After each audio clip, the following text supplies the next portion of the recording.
Öküz öldü mü derisini yüzen çok olur. Bana eşten dosttan bahsetme be oğul.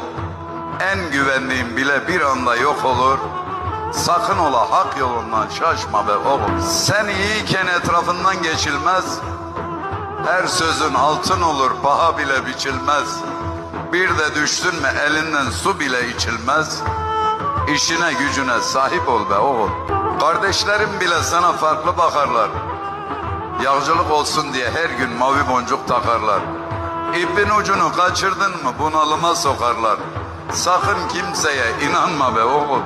Ben eşi de gördüm, dostu da gördüm. Her yüzüme gülene canımı verdim. Yüreğimi herkese halı diye serdim. Bu dünya iyilerin değil be oğul. Düzen tutmadın mı eşin bile sana farklı bakar. Her cümlesi kurşun olur, canını yakar.